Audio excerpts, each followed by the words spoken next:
Welcome, everybody, and thank you for joining us for this community information session. I'm going to pause here to allow our partners doing Spanish interpretation to share about how that will work. Thank you, Leah. Good afternoon, everybody. We are Tanya and Sandra. We're going to be your interpreters for this session, and we expect you can enjoy a wonderful session. So there will be moments when you're going to hear people speaking Spanish. So that's not so weird for you guys. Then we have this service of interpretation, and you'll be able to find the globe icon at the bottom of your screens. So go ahead and click on it, and you will find English. Then you'll choose English, and everything that we're going to say in Spanish, you will be able to hear it in English simultaneously. We expect you to have a wonderful meeting. Enjoy the weather. Buenas tardes a todos los que se reúnen con nosotros en esta sesión. Les deseamos que tengan una sesión maravillosa. Para que ustedes se sientan más cómodos, tenemos este servicio de interpretación simultánea. Para servirles estamos Sandra y su servidora Tania, quien les habla. Para ustedes poder tener la opción de interpretación, lo único que tienen que hacer es mirar el icono de globo terráqueo que tienen en la parte baja de su menú de Zoom. Allí pueden darle clic y seleccionan español. De esa manera, todo lo que se diga durante la reunión en inglés lo estarán escuchando de manera simultánea en español. Un abrazo, que tengan una excelente reunión y disfruten el clima. Leah, now you can assign my function. Thank you so very much. All right, thank y'all. And I will pass it now to Ryan Smith for some opening remarks. Thanks, Leah. Good afternoon, everyone. Welcome. Thank you for those who are attending this session, who are participating. My name is Ryan Smith. I'm the director of the City of Durham's Community Safety Department. This summer, our department became the lead agency over our Continuum of Care. And the Continuum of Care is a collection of amazing, dedicated organizations and people who are working together to make homelessness rare, brief, and non-recurring in our community. We have work to do, but I'm always encouraged and inspired and feel hope at the collective effort that we have and the people who are making that possible. Today is one part of that story. Today, we're going to talk about winter shelter. Leah, would you go ahead and flip to the next slide real quick? I want to anchor us in this meeting and the bigger vision that we're working toward when we talk about winter shelter. We are here today, and we're going to continue working together through this campaign because we believe in a Durham where everyone has a safe, warm place to sleep, especially on the coldest nights of the year.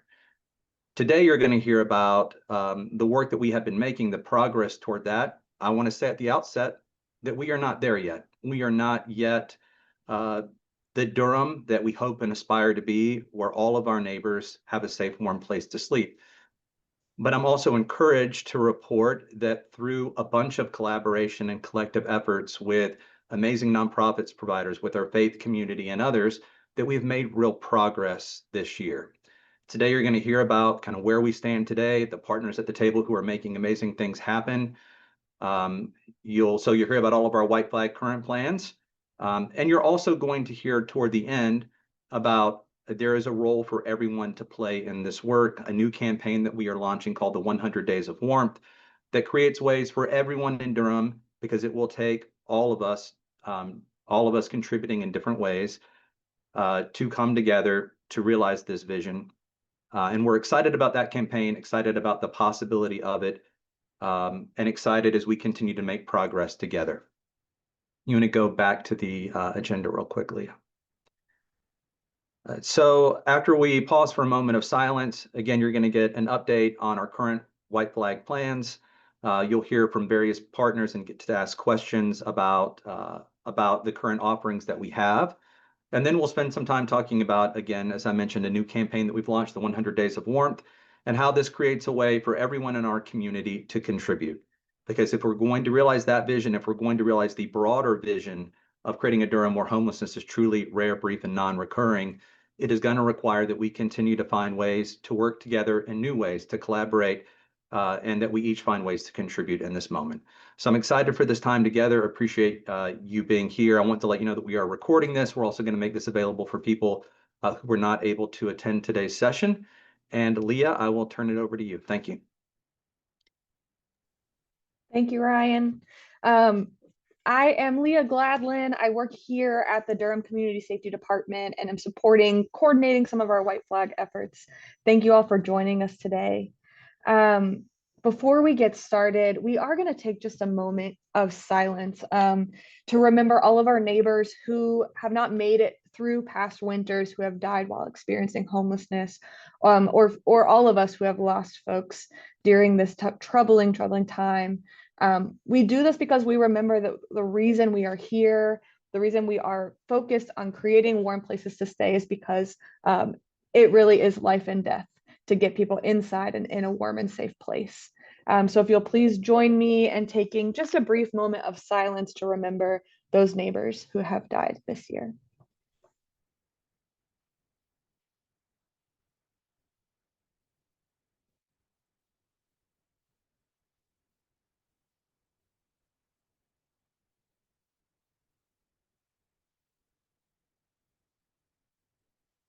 Thank you. I want to use this opportunity to invite y'all to take a more collective moment of grieving and silence with us during the annual homeless vigil that will take place this coming December 21st at 7 p.m. at Urban Ministries of Durham. We'll share more about that later, but that's another opportunity for us to remember those who have passed and to celebrate their lives. All right. As Ryan said, we're going to start out talking about how we can access winter shelter and giving everyone an opportunity to ask any questions you have directly to our shelter providers and those making this system possible. So I'm going to start out by sharing just an overview of what you can expect this season. As you have questions, I encourage you to drop them in the chat. We're going to hold questions till the end so that we can refer them all to our shelter providers to provide responses. Wonderful. So during winter shelter, what do we mean when we're talking about winter shelter? There are two primary ways that we are offering shelter over the winter season. One of those is an incredible effort of expanded winter shelter by Open Table Ministries. And that means that we are standing up a brand new shelter that is open every day during these dates, kind of during the winter season. In addition to this daily additional shelter option, we are also making available white flag shelter beds. And these are expanded shelter opportunities that activate whenever the weather is 32 degrees or below, or 35 degrees or below whenever there's precipitation in between this November 1st and March 31st time period. We are calling white flag status every single day by 9:30 based on the weather prediction at accuweather.com. And whenever white flag status is called, there are additional options that I'll go through available at all of our many of our existing shelter partner sites. So how do people access shelter? I wanted to take this opportunity to really highlight one of the key resources in Durham, which is our Entry Point Durham. Operated by Volunteers of America, Entry Point serves as the front door to our homeless response system. Anytime someone is newly experiencing homelessness or at risk of homelessness, Entry Point is the first call to make. They can provide a variety of support, diverting someone from homelessness, helping folks access shelter, both on white flag nights and non-white flag nights, connecting with street outreach and with other housing supports. And I've put their name, their times and number on here. If there's one thing you get away from today, it's that if there is someone in need or if you're in need, first call Entry Point. It's an excellent first step. I'm also going to be referring to Entry Point as one of the ways that you can find up-to-date information about white flag shelter and even get referred to some of the existing white flag options. And I'll go over that more in detail in a moment. So let's talk first about expanded white shelter, expanded winter shelter. Expanded winter shelter hosted by incredible partner Open Table Ministry that has held down this effort for several years now. They are hosting a walk-in shelter at Asbury United Methodist Church every day between November 15th and March 15th. And this is actually not excluding holidays. We are excited to announce that this will be every single day of that time period, including all holidays. The check-in is at 7 p.m. and all adults are invited to walk up to Asbury United Methodist in order to stay in a congregate setting. They're making the most of their capacity to have mats on the floor to provide 20 additional white flag beds on every night during this winter season. In addition to our expanded winter shelter, we also have white flag shelter at a variety of locations. This white flag, as a reminder, is whenever the weather is below 32, at or below 32 or below 35 with rain or snow. For several of these options, calling entry point for referral is going to be the primary way to access these options. So every day when white flag status is called, entry point answers the phone to be able to promptly refer folks to the most appropriate white flag shelter. One of these shelter options is at Families Moving Forward, which is our primary family shelter here in Durham. Families Moving Forward is operating 2 sites this year. One is at their typical emergency shelter at 300 North Queen Street with a check-in at 7 p.m. This is again for families with children. And a new partnership, with Union Baptist, we are also happy to announce a new site that Families Moving Forward is operating at 311 Dowd Street.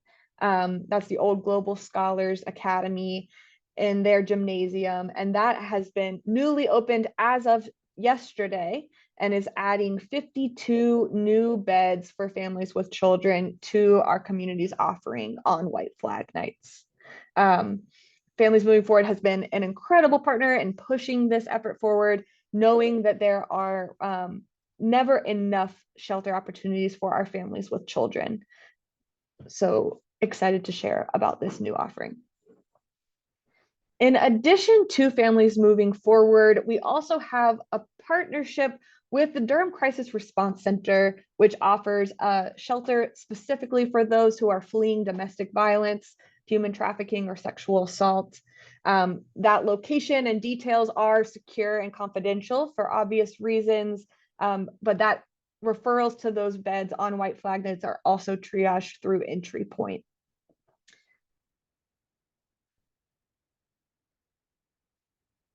The next shelter offering available on white flag nights is hosted by Urban Ministries of Durham. Urban Ministries is another strong shelter partner who hosts both their general shelter hosts men, women, and families. They have overflow capacity for men and women at their 410 Liberty Street site. With check-in at 6 p.m., folks are able to access dinner at their community cafe and stay the night. They are also in a congregate setting. This is also an adults-only site that's activated only on white flag nights and particularly takes referrals through Entry Point Durham.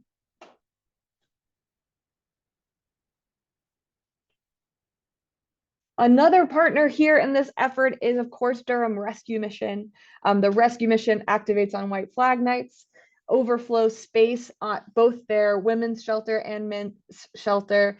The women's shelter does also take children at 1201 East Main Street and 507 East Knox Street accordingly.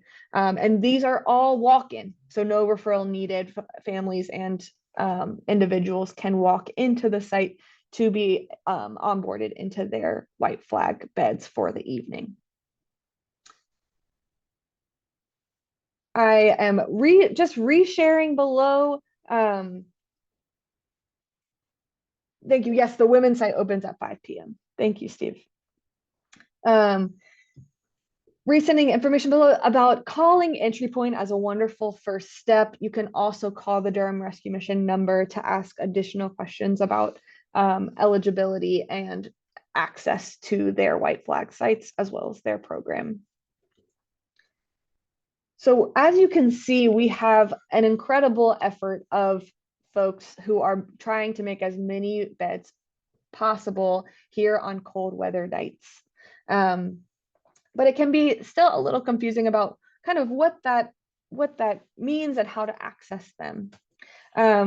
So while calling entry point and walking into those walk-in sites is a wonderful way to get connected with winter shelter, we know that sometimes we don't recognize the need until later in the evenings. And so this year, we're happy to share that we are kind of triaging our after hours referrals to all these winter shelter sites. What that looks like is that on white flag nights after 9 p.m., frontline workers can have access to a dedicated line to triage into shelter. All of these partners have access to that dedicated line. When someone calls the white flag triage line, they're able to make one phone call, rapidly know where they're able to send a neighbor, and get support coordinating transportation and other anything else that is necessary in order to get someone to that bed. Instead of folks having to call multiple shelter partners, this kind of centralized triage line is our way to make sure that every vacancy gets into the hands of someone who truly is in need. Want to make a note here that this line is staffed by the Durham Community Safety Department, and as such, we are able to directly coordinate transportation to shelter through the HART team until 11:30. And we're happy to be able to help get folks to where they need to be.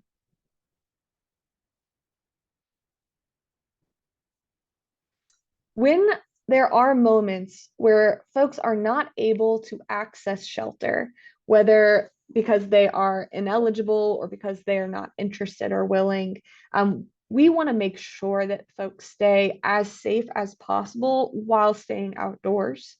To that end, we are providing survival kits to anyone in need who is unable or interested to access congregate white flag shelter. This is the kind of short list of what's in those survival kits.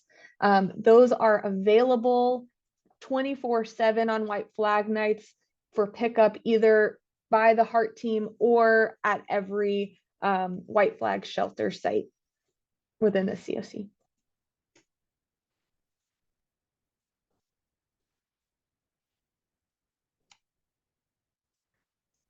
We know that it can be confusing to piece together all of these pieces of information. And so in order to put some examples behind it, I am going to just briefly talk through a couple of different examples, real life examples of how someone might move through this system to get access to a cold weather bed when they are in need.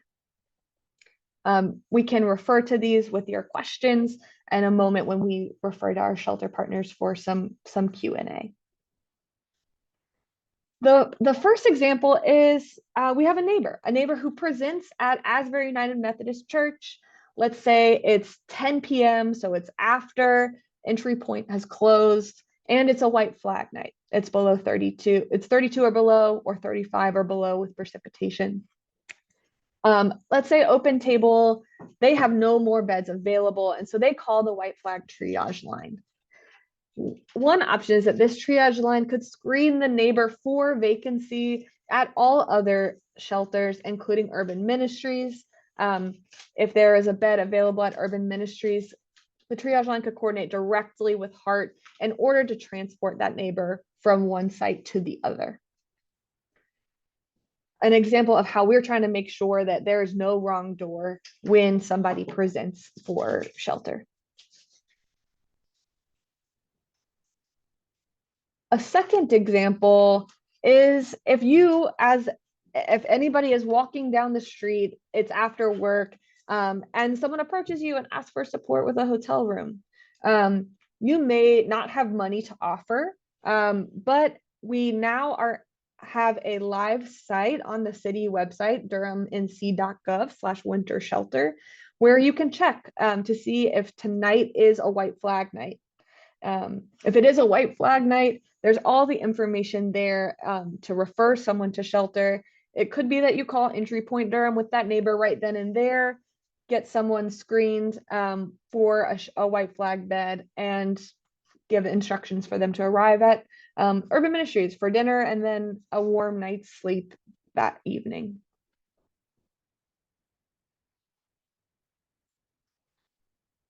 A third example could be a family calling Entry Point in the morning, getting screened to go to families moving forward. New white flag shelter at 311 Dowd Street. They might eat dinner at the community cafe at Urban Ministries and then walk just short blocks away over to 311 Dowd for check-in at 8 p.m. And last but not least, leveraging our public safety partners, a neighbor who might encounter a police officer late at night, the police officer can call the white flag triage line, learn all the availability, know that Durham Rescue Mission is able to take any individuals and could support the neighbor in walking directly to access shelter at the Durham Rescue Mission. This is non-comprehensive list, but is a way to give us some sense of how people might move through this process and how we're making it hopefully as simple as possible so that there is a no wrong door approach to seeking cold weather shelter, especially on the coldest nights.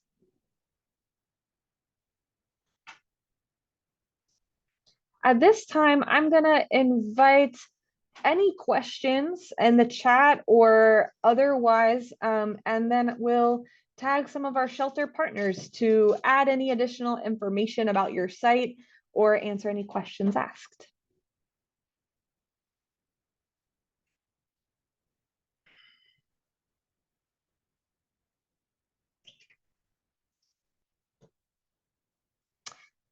Yes, Humberto Trejo.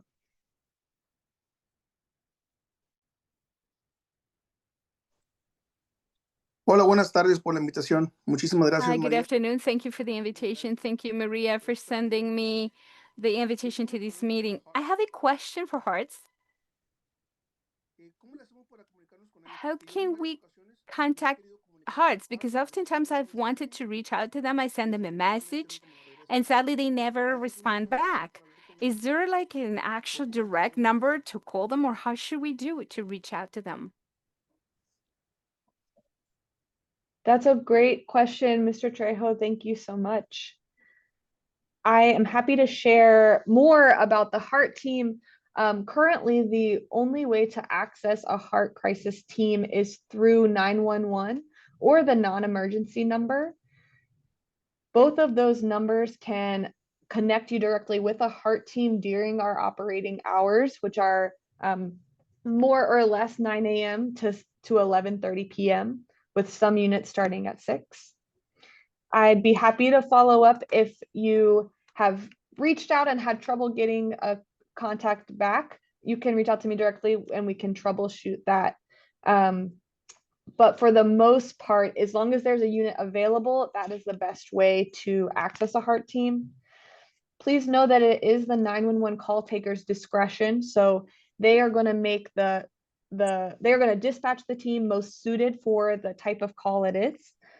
So if there is a threat of violence or something that makes the call higher acuity, they may choose to dispatch a police officer, even if the person calling requests a HEART team. But they make every effort to get a HEART team connected whenever possible. Sí, ok, está bien. Yo siempre. Yes, great. Thank you. I've always called. I even called during office hours, 9 to 5, within that kind of schedule. But still, sadly, it just sends me to a recording to leave a message. And that's all happens. And I never get any response back. So I'm a community leader, community hard worker, and I kind of like lose all my confidence. It goes away because And then you tend to not go back to that kind of service because you didn't receive an answer, and you know that you haven't in 20, 42, or 72 hours at all. So I'd like for them to pay a little bit more attention to that. I mean, I know they may not have a lot of people answering the phone. I do know that they have some people that do speak Spanish. So I would like for them to be a little bit more attentive to it. Thank you for sharing that. And I'll put the non-emergency number in the chat just to make sure we're sending you the right number. We've had a couple of other questions in the chat that I want to highlight. From Brenda Jones, how can we get assistance for people who are creating bonfires at some of our bus stops? That's a great question, Miss Brenda. Let me see if there's anyone else who should answer that. Ryan, do you want to jump in?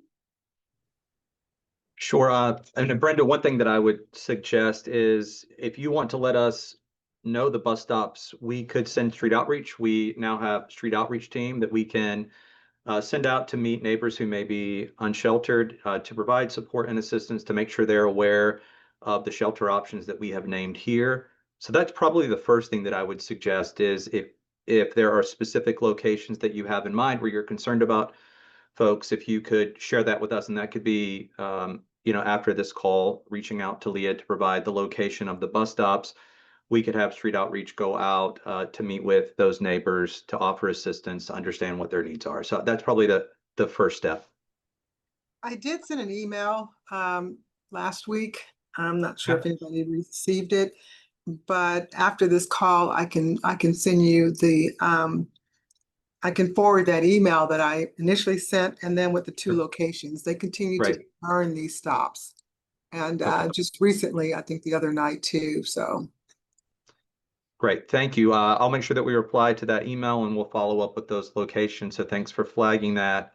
I will say also, if anyone ever has, I understand that your question is first and foremost about, the concern for those neighbors. So I think street outreach is a critical piece to that and heart. If you're ever concerned about a fire or concerned that a fire may create unsafe conditions, it's also appropriate to call 911. And our fire department, who, is also kind of very compassionate, will come out to assess safety of the fire. They can reach out to HART if they need to. So there are multiple different steps that you can take.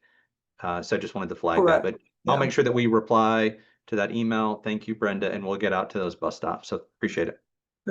Thank you. Wanted to next speak to Sophia Jenkins' question about eligibility for shelter for those on the sex offender registry. At this time, I can speak to the shelters run by the COC and share that Urban Ministries and Families Moving Forward do both require screening out folks who are on the sexual offenders registry because of their proximity to schools and childcare facilities. And we do also uphold a lower barrier shelter at Asbury United Methodist Church from Open Table. I will let, let's see, I think I saw Sean on here, and then I will let Aaron or Steven speak to Durham Rescue Mission. Yeah, thank you, Leah. We really pride ourselves on trying to make our shelter as low barrier as possible for folks. And part of that is allowing folks who are on the registry to stay warm and stay safe. So if you're encountering folks who that's a live concern, they can walk into Asbury, no problem at all.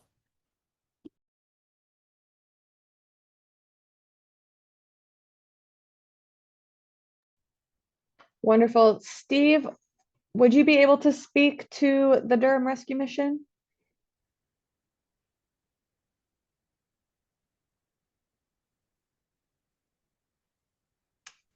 I think that maybe he got called away briefly, so I will circle back and make sure we get an answer to that question from him. While we are managing, or while he's finishing that up, Miss Claudia Aleman. Hi, I am Claudia Aleman, and I work at the main library in downtown. And I was wondering if we could be how can we be a location for survival kits? And the reason why I asked is because we've had neighbors who come in here and they ask for blankets. Now, some of us have blankets in our cars because we're getting ready to donate them. So, that's not a big deal. But knowing now that you all have survivor kits, that would be awesome if we could just have some. Not sure who to speak to on that and how can we make this, happen. I know that we could call Heart, which we've done in the past, but if we are able to just give out kits without any questions, then that would be great for us to help out neighbors again because they also visit the library. So happy to communicate and keep it going. That's beautiful, beautiful, Claudia. I think we can definitely make that possible. I'll follow up with you after this. Let me see. Steve McCarty, are you there?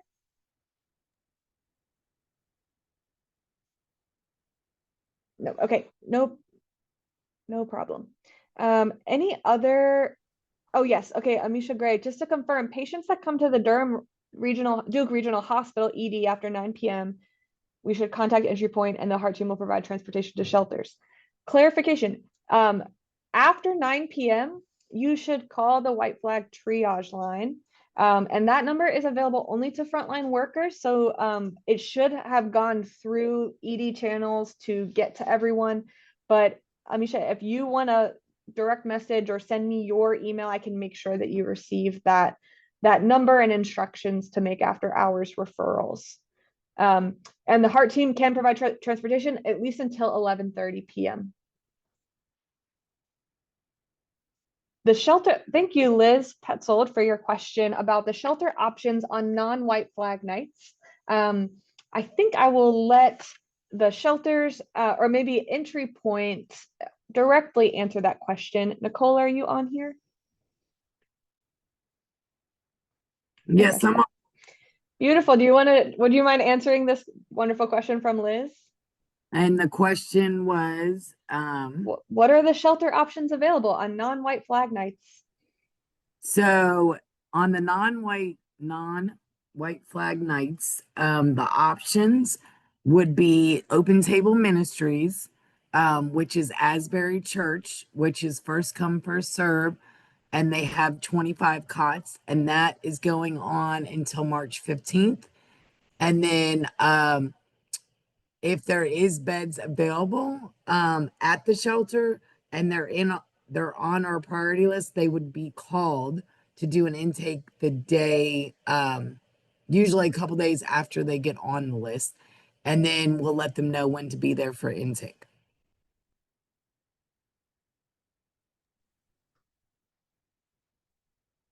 That's correct. So basically there's DV shelter through DCRC, there's urban ministries and families moving forwards, emergency shelters, and there's the expanded winter shelter at Open Table at Asbury United Methodist Church.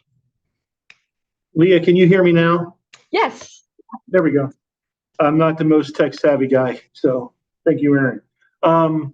So in regards to your question, for sex offenders, so when you come here, we have several of our rooms which are kind of on the outside of the building, and then we have inside. So if you come here without ID, then you would stay in those rooms on the outside part. If you're familiar with this building, it's an old hotel. So when I say outside rooms, it means along the parking lot there.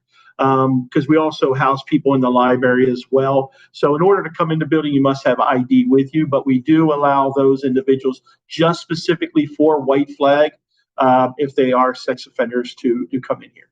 And they're allowed. I'm sorry, what's that? They're allowed at the men's shelter for white flag. And they're allowed at the men's shelter for white flag as well. Awesome. Thank you so much, Steve. Let's take a last question from Mr. Trejo. And feel free to keep posting in the chat if you have others. Sí, esto no es una pregunta, esto nada más quiero agradecerles por esta invitación. I just want to thank you for this invitation. It's not a question. I'm Humberto Durham. I'm the founder for Along for Education, which is a program that supports Latin families or any families in North Carolina regarding education. Thank you for this project. And I believe that a lot of my community could benefit from this program. Thank you very much. It's our pleasure. Thank you much, Senor Trejo.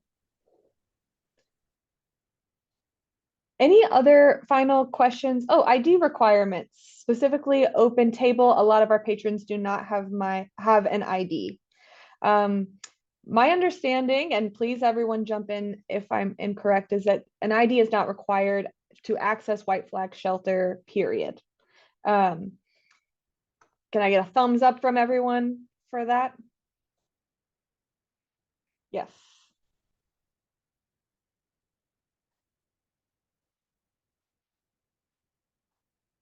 Beautiful. Let's see. Another raised hand from Morgan. Yes, Morgan.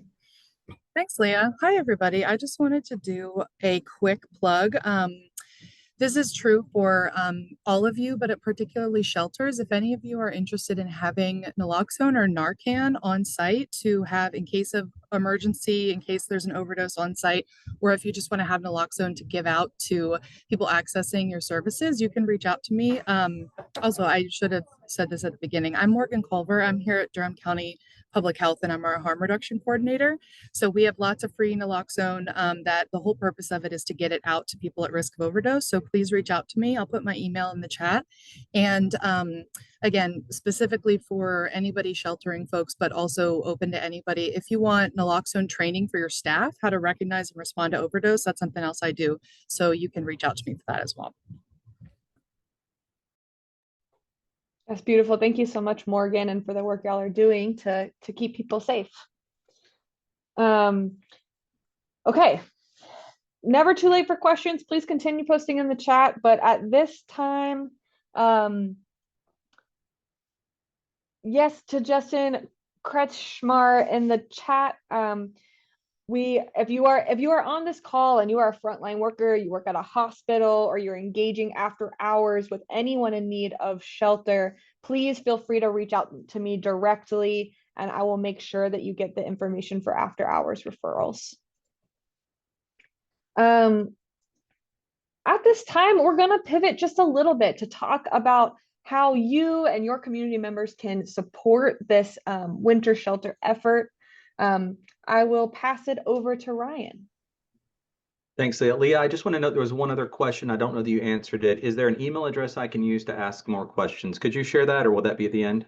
Yes, I will share that right now. Okay. I'll share it briefly that hope@durhamnc.gov is a central email for all questions related to our homeless response system.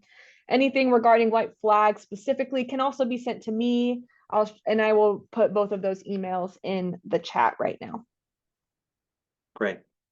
All right, before we talk about how you can support, I actually just want to pause for a moment, and I want to reflect on what Leah just shared, and I want to celebrate some things because it's important to do that. So I think that what you heard in that is, first, I want to celebrate all of our amazing partners who are making these additional shelter spaces available. I mean, as you can see, it takes many partners to do this work. And I am so grateful for each of the agencies. You saw their logos on the previous screen, for their staff, for the way they are showing up and have been showing up in Durham and will continue to show up. So first, I just want to express, on behalf of the Community Safety Department, my heartfelt, deep gratitude for each of those partners. Also want to celebrate some things that I think are, as we are working together, new things that are happening this year that haven't happened in previous years. I want to celebrate that we have more safe, warm places for people to sleep in Durham this winter than last winter. That's a thing to celebrate. And that's, again, possible because of partners stepping up, making more spaces available. I want to celebrate that we have this new overnight triage line that we didn't have last season, so that we can make sure that regardless when a need arises, we can really help coordinate and get people to a safe, warm place if it's available. I also want to celebrate the survival kits. While we want no one to sleep outdoors, and as I shared, our vision is to be a Durham where everyone has a safe, warm place to sleep, Also, just want to celebrate the harm reduction in that particular moment, and that finding ways to do as much as we can to reduce harm and extend care to our neighbors as we continue as a system and as a community to work toward the vision where homelessness is rare, brief, and non-recurring. All those things are worthy of celebration, and all those things are only possible because we have many partners at the table. That is the transition to what I'm about to say. The work of making homelessness rare, brief, and non-recurring, the work of realizing a vision where everyone in Durham has a safe, warm place to sleep, especially on the coldest nights, but every night, that work is bigger than what the city can do on its own. It's bigger than what the county can do on its own. It's bigger than any one of our single nonprofits. It will take a community effort. It will take each of us in our own ways, both as individuals who live in this community and love this community, as organizations who are committed to this work, as larger institutions. There is a role for everyone to play. And I'm really excited about that. And we're doing something new this year. We're launching a new campaign called the 100 Days of Warmth. I want to talk a little about how this idea emerged. I want to name the partners that are involved in this, and then how this provides you concrete ways to get involved. First, the story of how this kind of grew out. As we were thinking about White Flag, as we were wrestling with the fact that we had, just as an example, every week we get an email from Nicole Lamb, who leads Durham Entry Point. Every week we get an email that names a number of people who are on a wait list to get into shelter. Right, this Monday, this is what that email said. We have 37 families on a wait list for shelter and 150 single adults on a wait list for shelter. So clearly, we need additional shelter capacity. I think that's troubling any time of year. It's especially troubling in inclement weather and in excessively cold weather. And so as we were looking toward this winter season, as we were appreciative of all the good work and the spaces that we were creating, we recognized the need to do more. We started having conversations with some of our amazing partners at Durham Can and Durham Congregations in Action. And out of those conversations arose this idea for creating a campaign that would invite, and really a call to action across our community, providing real ways for people to plug in and support this work so that we can continue to make progress to create a Durham where everyone has a safe, warm place to sleep. So I want to really shout out both of those organizations who were really critical in helping generate this idea, who got behind it. And that idea created, we would not have the new family shelter that we talked about were it not for this campaign. So the first thing to celebrate that campaign is Durham Can and DCA created spaces for us to talk with other community agencies, other faith communities, to say we need to find additional spaces that could serve as White Flag shelter spaces. And specifically, we were trying to look for spaces that had things like sprinkler systems and other features that made it possible for us to have larger shelter spaces, because otherwise our spaces have historically been constrained to 20 max, no matter how big the space is. Through those series of conversations, we connected with Dr. Rivers and Union Baptist Church, and Union Baptist answered the call. They said, we have some space. We are willing to step up and work with you to make that space available. We did a lot of work across all of our partners and with families moving forward to, as you heard, and to celebrate a collective community effort to make that site now available that started yesterday. I think that holds promise for what we can continue to do together. And this campaign exists as a mobilizing vehicle to do more of that work. We're going to start with winter shelter, but this campaign, I think, is really also about a new way of thinking about this work that I'm hoping we can build on as we head into the new calendar year that may expand beyond White Flag shelter. But right now, that is the focus of the campaign. So let me talk about what it is. So first of all, this campaign is made possible by partnerships with Durham Can and DCAA, who are helping raise awareness and push this campaign out to all of their partner organizations that are part of their network. This campaign is also made possible through a partnership with United Way of the Greater Triangle. They're providing two critical functions for this campaign that I'll talk more about. One, they're helping organize and coordinate volunteers that can support some of the shelter spaces that you've named. The other critical thing they're doing is we have created a new fund in partnership with United Way of the Greater Triangle called the 100 Days of Warmth Fund. That fund allows anyone in Durham who wants to create a place where we have a safe, warm place for our neighbors to sleep. They can contribute to that fund. That fund goes entirely to support the agencies that are doing this work, the agencies that you have heard talked about, so who are part of the continuum of care. So we created a single place. Durham County and DCA are going to help us spread the word about that. The city is issuing a press release later today to help continue to promote these ways for people to plug in. So yeah, let me just talk a little bit about, you see the QR code here where you can learn more. There are a few main ways that you can right now support the efforts that you've heard about today, support the efforts for us to be the Durham that creates a safe, warm place where everyone can sleep. Those three ways are: you can donate your time, you can donate your talents, and you can donate your treasure to sustain and expand these efforts by Continuum of Care members. You can donate supplies for survival kits. So as we mentioned, for folks who may not feel safe accessing congregate shelter, or on nights when we run out of capacity, we can at least provide a survival kit to help someone stay safe and warm, and also donate supplies for this brand new family shelter that we have stood up in partnership with Families Moving Forward. And you can also, through this campaign, spread the word about the shelter opportunities. We want to make sure that everyone is aware of the resources that are available, and you have a role to play in that. So I want to encourage everyone who is on this to share word of this campaign with your networks. We're going to be amplifying that message through our partners. Encourage people to make contributions. Encourage people to volunteer. You know, a specific volunteer opportunity that we have right now is, you know, some of our shelters, our emergency shelters, they have to break down every night and set up. They're not running all the time. So at our family shelter at Union Baptist, it's only open on white flag nights in the gym. And so we have to set up cots and break down cots every day. That is time intensive, and it is a great way for volunteers to plug in to help do that, so that our amazing staff at Families Moving Forward can spend time focused on supporting neighbors. I think as we do this work more, we are going to identify more ways for people to support our various shelters.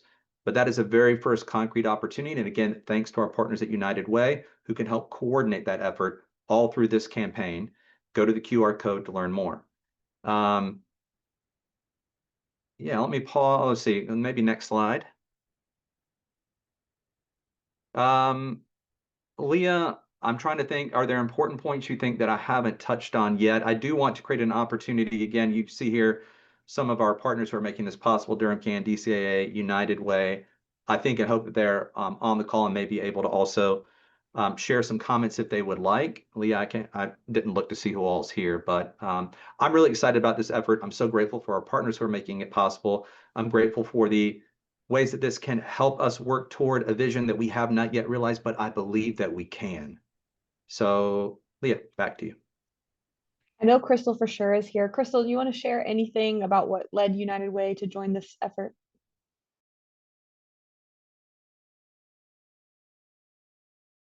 My apologies. Yes. And I don't know if my camera is working properly or not. But thank you so much, Ryan, for sharing that, and also Leah for that intro. We are super excited because the fact of being able to convene people in a space to be able to actually do the work that is needed in the community and this integral time of needing it right now with White Flag. So we're super excited to be able to get volunteers engaged and motivated and activated on site for this particular piece of time. So anybody that you know, some people have reached out to say, hey, it's listing that it's on a Monday, but it's truly any time during these 100 days that we're trying to get them engaged in this process. Please send them our way. We want to make sure that they get signed up and we get them forwarded where they need to go. So again, thank you so much for allowing us to be a part of this amazing effort. It's a joy to work with you, Crystal. And I think it's worth actually inviting at this time all of our partners to come off camera. I would love Crystal, Nicole, Sean, Tiara, Shona, Shayna, Steve is already off. Aaron, if he's here. You know, I want you to be able to see the faces who are making this possible. Yes, Tasha. I know I'm missing others. Please come off if I missed you. But really, these are the faces that are making this possible, who are putting in such a tremendous amount of work and literal blood, sweat, and tears into this. And so maybe just a little virtual round of applause celebration for all of y'all's leadership and taking this head on. I know I'm like trying to find my little reactions. Truly so, yes, Carrie, truly so much. Yes, Liz, sorry, I'm just seeing more people as I stay on. Yeah, truly it takes a village, and it took this village to get here, and it's going to take an even bigger village to kind of get to the point where there is no homelessness in Durham, and every single night of the year everyone has a safe, warm place to stay inside. So huge gratitude to you all, especially to the folks who have helped expand this effort, and really an invitation. This is a group of people y'all want to be a part of, and you have an invitation to join us. So thank you all for logging in today. Before we close, I did just want to plug two upcoming events. One is on Sunday, December 21st at 7 p.m., the annual Homeless Memorial Vigil at Urban Ministries of Durham. I'll be sending out the flyer to everyone who attended today. Please come, have some time to grieve and to feel the enormity of what this all means, and to be with each other. I think that the second event will take place on Wednesday, January 28th at 7 p.m. Some of you all may have had the opportunity to support with the unsheltered point in time count in the past. That happens every other year. This year, we are going to be honoring that coldest night of the year through Housing for New Hope's going to be hosting a webinar to share more and welcome other folks into learning about unsheltered homelessness in Durham. There's likely some more to come around how we're going to be observing the point in time count this year, and opportunities to support our neighbors. So please keep an eye out for those. Thank you all so much. I will hang around for a few more minutes if anyone has additional questions. Huge thank you to all of our Spanish interpreters, and for Maria for helping set up the interpretation opportunity on Zoom. That was a huge help. Thank you. Would anyone else like to share any final words before we close today?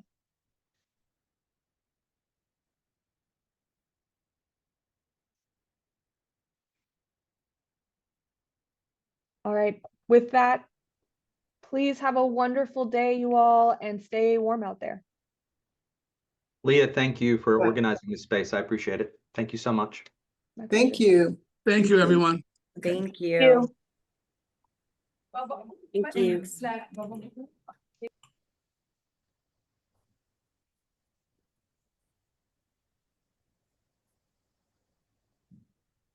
Leah, I think